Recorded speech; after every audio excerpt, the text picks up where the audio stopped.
And we'll start with Jonathan Baker, whose title is Insights from Agricultural Policies of Selected Non-EU Developed Countries.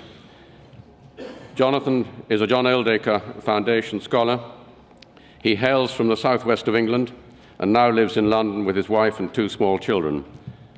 After a couple of years working in ship repair, Jonathan has a background in environmental and land use policy, having worked in consultancy and for the CLA.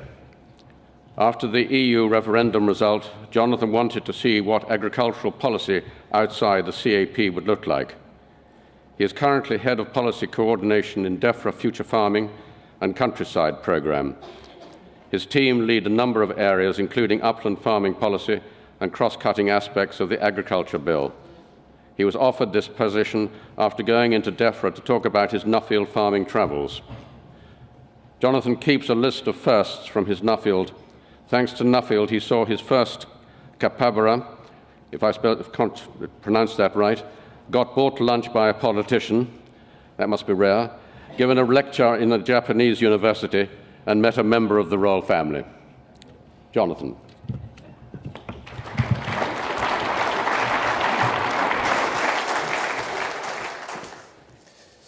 So good morning all. It's a pleasure to be here.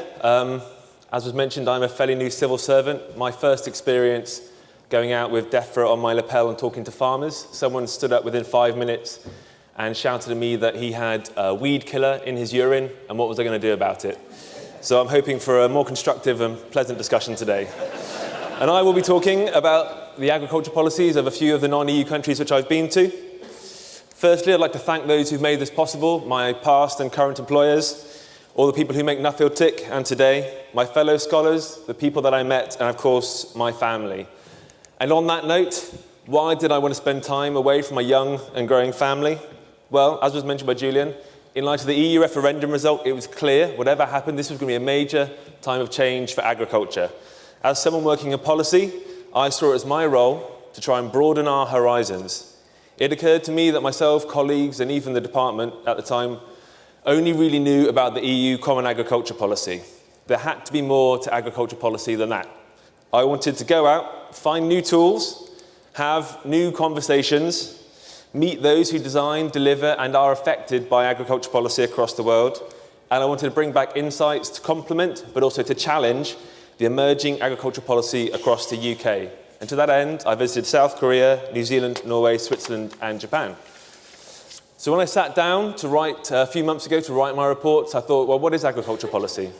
Got out the dictionary, had a look at what agriculture is, which, if you bear with me, is defined as the science or practice of farming, including cultivation of the soil for the growing of crops and the rearing of animals to produce food, wool, and other products. In the countries I visited, agriculture and the policy surrounds it is so much more than that. Agricultural policy is about how people in rural areas live. It's about producing safe and nutritious food. It's about jobs. And it's about ensuring that we have an environment that we and future generations want to live in. To put it simply, it's about ensuring that we can live and that life is worth living. And that's why myself, and of course all you, my fellow scholars and others, are so passionate about what we do. So what I saw was that in the different countries, they had different priorities, all of which reflected their own culture and their history. There were common themes which are laid up here. Within each country, the policymakers and others were trying to achieve what is their vision of, and if you forgive the policy speak, agricultural multifunctionality. How can they get a balance across these 4 common themes? There are, of course, tensions between those, and it is the role of agriculture policy to, within each country, take a view as to those tensions and how they can be balanced and resolved where possible. So moving on to some of the specifics. Food production, you will not be surprised to know, was a common theme across all the countries. But again, the approach and priorities were hugely influenced by history and by geography. With the exception of New Zealand, food security was front and centre. And this is because the countries I visited tended to be less self-sufficient, around 55 to 44%, had a limited amount of agricultural area, had a history of recent invasions, colonisations, or in the case of Switzerland, threats to their neutrality. They also had generally smaller units in the regional comparisons. And in the case of Norway and Switzerland, they had limited growing seasons and pretty poor quality land in many instances. There was, in these countries, an existential fear that without a high level of intervention, they would lose their productive capacity. And these fears were not unfounded. Between 2005 and 2015, Japan lost about 1 million farmers as a result of demographic change, people moving to urban areas. In Norway, the average industrial income is around £50,000. If you want people to be producing food and farming, how can you make it attractive when that's the comparison alternative income? The result is, in those countries, among a whole range of other interventions, high levels of support to farmers to support those sectors. Now, the environment was again a common theme across those countries. Switzerland's policy is perhaps the most explicitly environmental. Think of it like the CAP on steroids. High amounts of direct support, but with significant environmental conditions attached to it. There's effectively a grand bargain in Switzerland. The public will provide high amounts of public funding. They will accept through tariffs food prices, which are about 80% higher than world market prices. But in return, farmers are expected to and required to deliver environmental outcomes and operate to high animal welfare standards. Norway and Japan do have environmental schemes, but these are limited. And this is partly because those areas have small areas of agricultural land, around 4 or 5%. Agriculture is not therefore seen as being an environmentally damaging land use. They don't have the scale, really, to cause major problems to date. And again, South Korea is looking to increase more emphasis on the environment. They're talking about taking a Swiss model, but they're at a very, very early stage of that development. New Zealand is, of course, famously low support, a liberal farming environment, but they are, however, responding to the effects of that environmental regulation, of many, as you will know. Agriculture's impact on water quality was the #1 topic in pretty much every room that I walked into.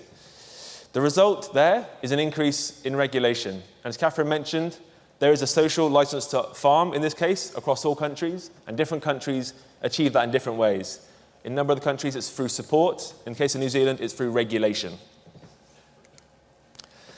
Agricultural policies of Japan, South Korea, Norway, and to a lesser extent Switzerland had a huge focus on rural communities and the rural and social side.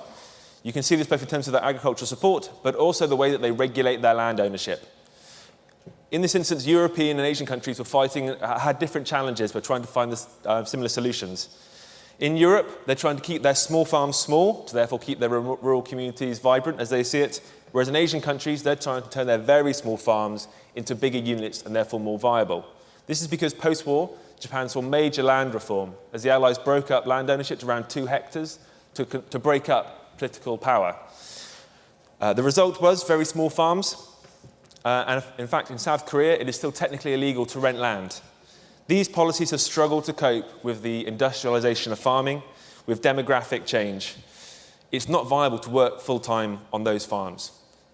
Japan and South Korea are therefore trying to respond by bringing a whole range of very expensive policies to keep their rural areas going.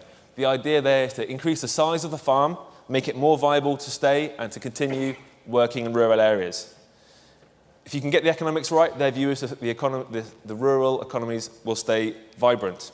But what I saw was too often empty villages, closed rural schools, and abandoned fields. There are real challenges, and it's hard to address decline on that scale, even with lots of support. Norway and Switzerland also look to support farmers. Smaller farmers get a higher level of support. If you're in more remote areas or challenging areas, you also get high levels of support. There's a single egg producer just south of Trondheim, near the Arctic Circle, 1,000 kilometers away from the nearest processor. The Norwegian government makes sure that every 2 days a truck rolls up and rolls back. In Norway, if you can produce food, the government sees it as their role to help you produce it and get it to market. The Swiss and Norwegian also regulate their agricultural land.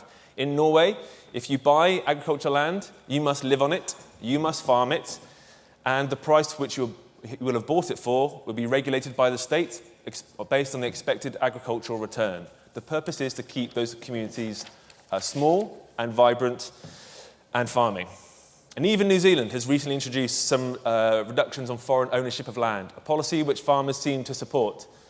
Increased foreign ownership of land was increasing the land price, making it harder for new entrants to get onto the market, and again, making it harder for rural areas to bring in young people and with employment.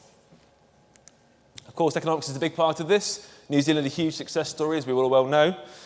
The primary purpose of their policy, from talking to policymakers there, was to make sure their farmers could deliver products for the markets and that those markets were open. If anything, you could suggest that that aspect of the policy has been too successful. New Zealand is now trying to wrestle back a little bit looking at, as I mentioned, about reducing foreign ownership of land because it's too attractive for investors, and also looking to regulate more environmental outcomes. It's a very real example of them trying to balance across those multiple functions which I referred to earlier. However, this approach contrasted very starkly with the other countries, where high levels of support mean policymakers are constantly trying to make sure their farmers stay market-focused, not support-focused. There's a lot of resistance to this.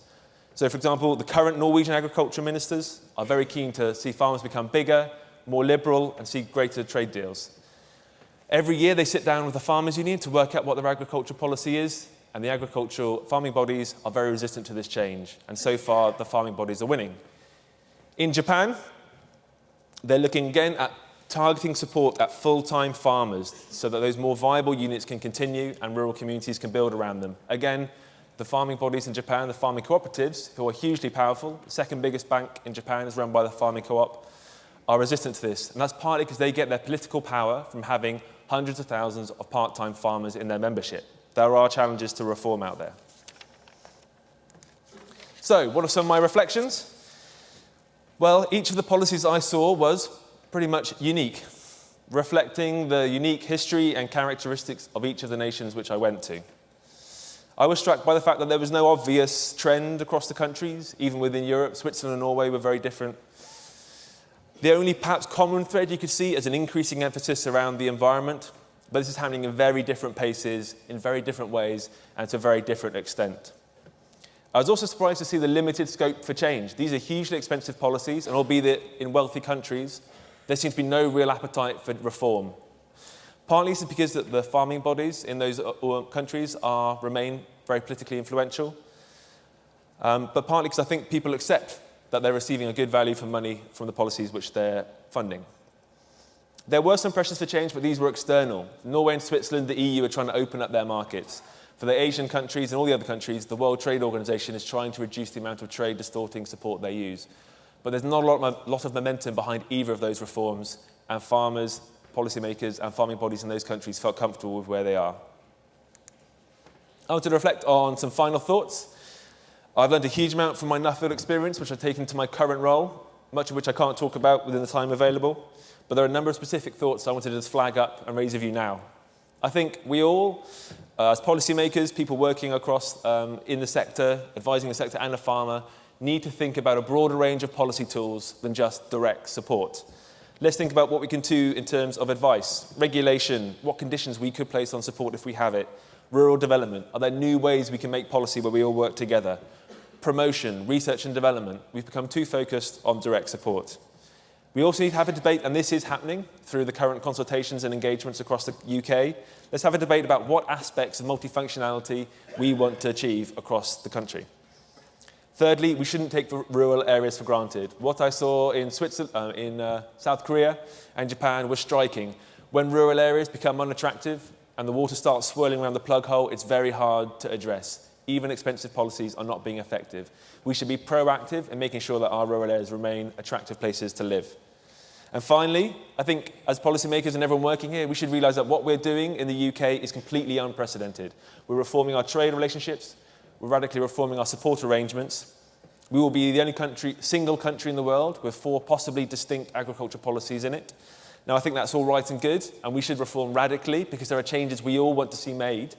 But at the same time, we should be reflective, and we should be humble, and we should be open to change if needed. Thank you.